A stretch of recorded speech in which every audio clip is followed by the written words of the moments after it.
Class 7 English lesson 1।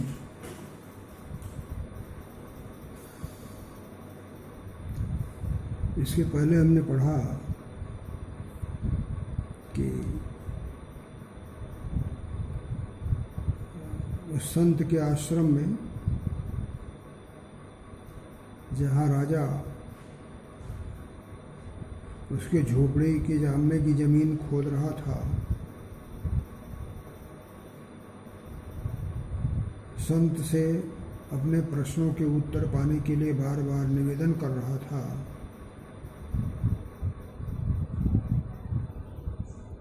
संत ने कोई जवाब नहीं दिया। शाम होने लगी और फिर उसने अपने प्रश्न को दोहराया।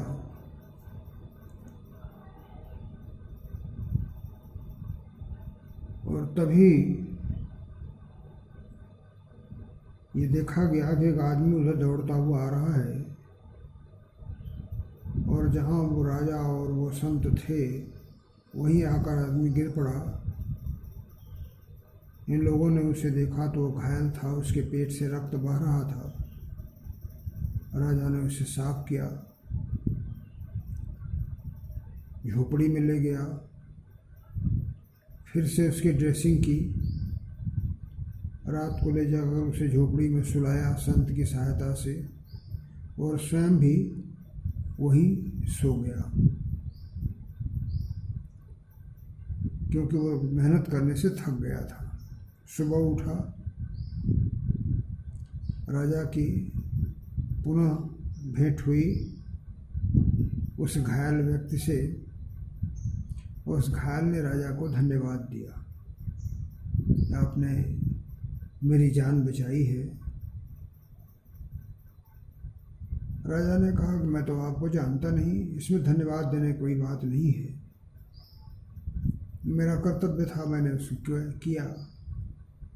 लेकिन उस घायल व्यक्ति ने कहा कि आप मुझे नहीं जानते हैं लेकिन मैं आपको जानता हूँ। उसने कहा कि you do not know me but I know you.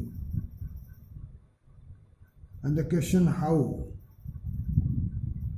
How that man new the king, this question raised. ये प्रश्न उठा, भाई राजा नहीं जानता है और वो जानता है, ऐसा कैसे? आगे हम देखते हैं, you do not know me but I know you. You do not know me but I know you. आप मुझे नहीं जानते लेकिन मैं आपको जानता हूँ। I am that enemy of you who swore revenge on you. मैं आपका वो शत्रु हूँ जिसने अपने आप से बदला लेने की प्रतिज्ञा की थी, कसम खाई थी। बिकॉज क्यों बदला लेने की कसम क्यों खाई थी? Because you put my brother to death and seize my property. क्योंकि अपने मेरे भाई की हत्या कर दी थी और उसकी संपत्ति जब्त कर लिया था, उसकी संपत्ति हड़प ली थी। I know you because I am your enemy. I am your foe. And I have promised to kill you because you have killed my brother and taken away his all the property. And therefore you are my enemy. And to revenge upon you, I have taken an oath. I knew you had gone alone to see the hermit, and I made up my mind to kill you on your way home. मैं जानता था, I knew, मुझे जानकारी हुई कि you had gone alone, कि आप अकेले गए हैं to see that hermit, उस संत से मिलने के लिए। उस संत से मिलने के लिए आप अकेले गए हैं, इसकी मुझे जानकारी थी। And I made up my mind, और मैंने निश्चय किया to kill you on your way home, आपके घर लौटते समय रास्ते में आपकी हत्या करने की मैंने निश्चय किया था। I had decided to kill you when you are coming back to your home because I have already got the information that you are going to hermit alone. You are going to the saint alone. But the day passed and you did not return. लेकिन दिन बीत गया और आप नहीं लौटे। कल का दिन जब वो संत की झोपड़ी के सामने की ज़मीन खोदता रहा शाम तक अपने प्रश्नों के उत्तर के लिए, उसी दिन सांप को उसे लौटना था और उस व्यक्ति ने निश्चय किया था कि लौटते समय मैं इन्हें मार दूंगा। लेकिन वो खोदने में व्यस्त रहा, उसका उत्तर नहीं मिला, इसे नहीं लौटा। तो कह रहा है कि लेकिन दिन बीत गया और आप नहीं लौटे। But the last day passed away, but you did not came back from the saint's hut. So I left my hiding place. और शाम तक प्रतीक्षा करने के बाद जब आप नहीं लौटे तो मैं अपने छिपने वाले स्थान से बाहर आया and I came upon your bodyguard. मैं आपके अंगरक्षक के पास आया, who recognized me, जिसने मुझे पहचान लिया, and wounded me, और मुझे घायल कर दिया। शाम होने पर दिन बीतने के बाद मैं अपने छुपे वाले स्थान से बाहर आया, वहाँ आपका अंगरक्षक था, उसने मुझे पहचाना और मुझे घायल कर दिया। I returned. When you did not come back, I came out of my hiding place and there was your bodyguard. I met him. He recognized me and he wounded me. He gave me the wound.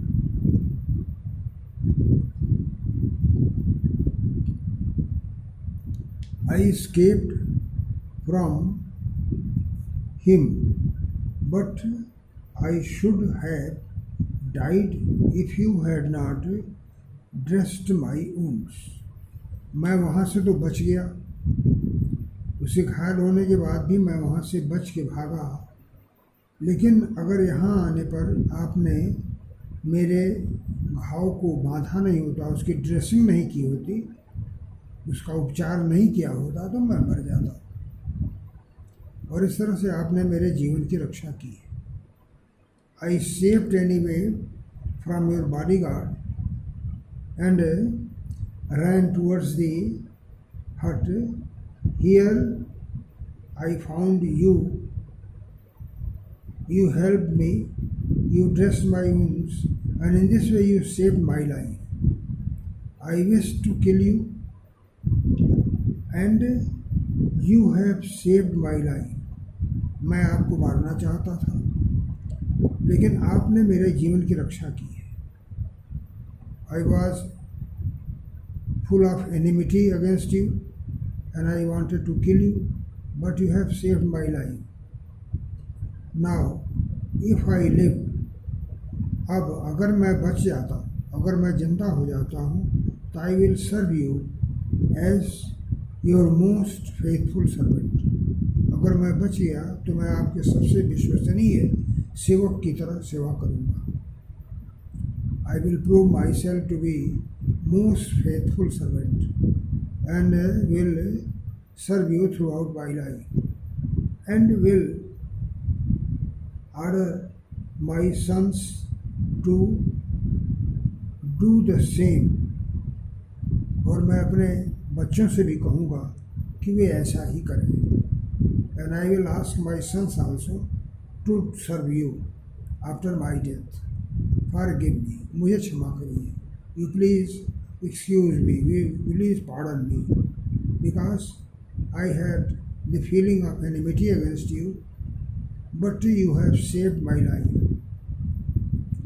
The king was very happy to have made peace with his enemy so easily.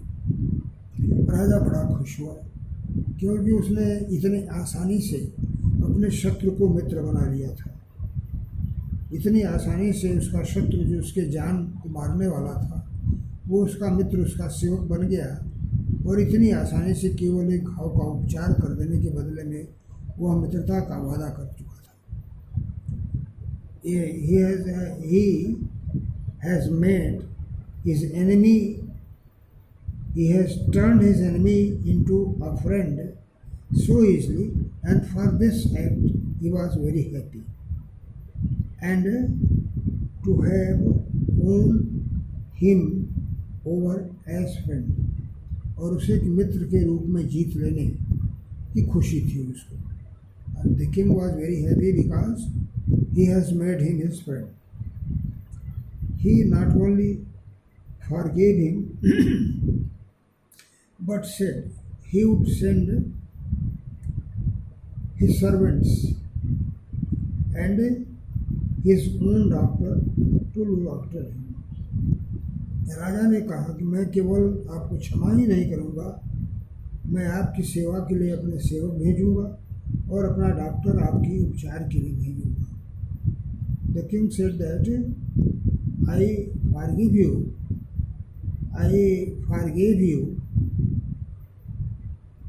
and in future I will send you my servant to look after you and my doctor to treat you properly for your proper treatment. And he promised to give back the man his property. और उन्होंने ये भी वचन दिया कि मैंने जो आपके भाई की संपत्ति ले ली है उसे वापस कर दूँगा। I will return all the property of your brother again. I will take nothing of it. Leaving the wounded man, the king went out of the hut and looked around for the hermit. उस घायल व्यक्ति को छोड़कर राजा झोपड़ी से बाहर निकला और चारों तरफ उस संत को देखने लगा। The king came out of the hut. He left the wounded man in the hut. He came out of the hut and he wanted to meet the hermit again, and so he tried to find him out around at that place. He looked around to find out the saint. Before going away, he wished once more to get answers to his questions. वह जाने के पहले एक बार फिर अपने प्रश्नों का उत्तर जानना चाहता था। He wanted to ask the king the answers of his questions again, and he wanted to know their answers. The hermit was on his knees sowing seeds in the beds that has been dug the day before, और वह संत अपने उन क्यारियों में बीज डाल रहा था जिसे उसने पिछले दिन खोदा था। उसने क्यारियाँ खोदी थी पिछले दिन और उन क्यारियों में वो बीज बो रहा था। At that time, the hermit was working on his field. He was sowing seeds in the beds and which he has dug yesterday.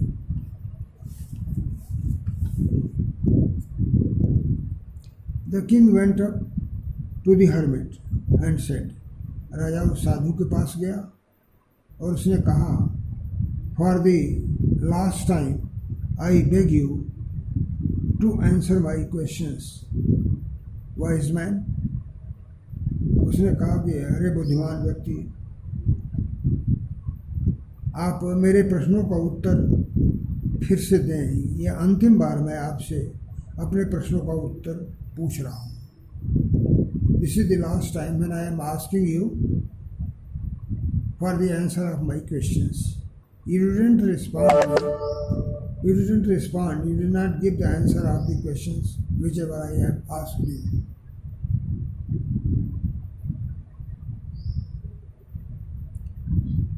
You have already been answered, said the hermit, still bending down to the ground and looking up at the king as he stood before him.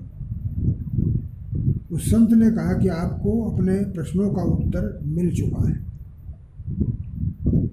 वह वैसे ही झुका रहा, वह वैसे ही अपनी जमीन में झुका, बीजों को बोते हुए राजा से कहा जो वहाँ खड़ा था कि आपको अपने प्रश्नों का उत्तर मिल चुका है। You have got the answer of the questions you have asked. He did not stop working, he continued sowing the seeds in the bed. When the king was standing before him to know the answer of the questions, राजा जब वहाँ अपने प्रश्नों को उत्तर जानने के उसके सामने खड़ा था, वह अपना काम करते हुए बीजों को बोते हुए उत्तर दिया कि आपको अपने प्रश्नों का उत्तर मिल चुका है। How have I been answered? What do you mean? राजा ने कहा, आपको क्या मतलब है, मुझे कैसे उत्तर मिल गया? यू डिड नॉट रिस्पॉन्ड मी, आपने मुझे उत्तर दिया नहीं और आप कह रहे हैं आपको प्रश्न को उत्तर मिल गया, ये कैसे? How is it possible that I have got the answer of my questions while you did not respond me, when you did not give me the answers? Do you not see, replied the hermit, if you had not pitied my weakness yesterday and had not dug these beds for me, you would have gone away. आप नहीं देख रहे हैं, संत ने कहा कि आप नहीं देखते हैं कि अगर आपने मेरी कमजोरी, मेरी निर्बलता पर दया न की होती और ये जमीन न खोदी होती तो आप चले गए होते। राजा ने देखा कि ये बूढ़ा आदमी है, थक गया है, इसलिए उसके फावड़े लेकर खोदने लगा। इस तरह से उसकी कमजोरी पर, उसकी निर्बलता पर उसने दया की और दया करके उसे खोदने लगा। खोदते खोदते सारा समय बीत गया और शाम हो गई, इसलिए वो वहाँ शाम तक रुका रहा उस काम में व्यस्त होने के नाते। Out of pity he had, out of kindness he has taken the spade from the hermit and dug the beds and was engaged there for the whole day. Therefore he could not go back to his house. Then that man would have attacked you, and if he had not done the work, he would have gone. अगर वो काम न करता तो घर चला जाता, और घर जाता तो रास्ते में वो आदमी उस पर आक्रमण कर देता। If he had not been engaged in working there, he would have gone to his home, and then he had been killed by that man.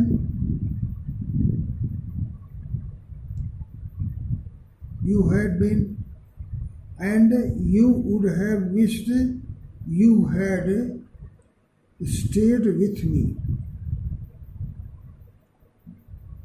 Then that man would have attacked you, और तब वो आदमी आप पर आक्रमण कर देता, and you would have wished you had stayed with me, और तब आप ये सोचते कहीं मैं रुक गया होता तो अच्छा होता।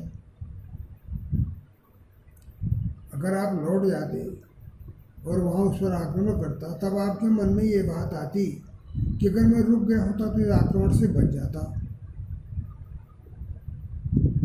So the most important time was when you were digging the beats.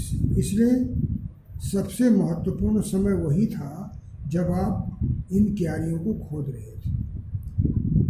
उसने प्रश्न पूछा था कि सबसे महत्वपूर्ण समय किसी काम को करने का क्या है। उसका उत्तर उसने दिया कि आपके जीवन को बचाने वाला वह समय वही समय था जब आप क्यारियाँ खोद रहे थे। That was the most appropriate time and work for you when you were digging the beds. ये आपके पहले प्रश्न का उत्तर है। This is the answer of your first question. That the proper time of doing the digging work was most important for you. And I was the most important man, and to do me good was your most important business. दूसरा प्रश्न था उसका कि किससे मुझे consult करना चाहिए, कौन महत्वपूर्ण व्यक्ति है मेरे लिए। तो हर्मिट ने कहा कि वो मैं जो था वो सबसे महत्वपूर्ण व्यक्ति था आपके लिए। At that time I was the most important person for you, because for me you have stayed there and your life had been saved. And the third question was, what work is to be done? What work should be given most importance? किस काम को सबसे अधिक महत्व दिया जाए? तो उसने कहा कि to do me good, मेरे हित में काम करना आपका सबसे महत्वपूर्ण कार्य था। The most important work for you was to do the work of my welfare. मेरे कल्याण का काम करना, मेरे हेल्प का काम करना आपका सबसे महत्वपूर्ण बिजनेस था। Afterwards, और इसके बाद, when the man ran to us, और जब वो आदमी दौड़कर मेरे पास आया, हम लोगों के पास आया, तो the most important time was when you were caring for him, because if you had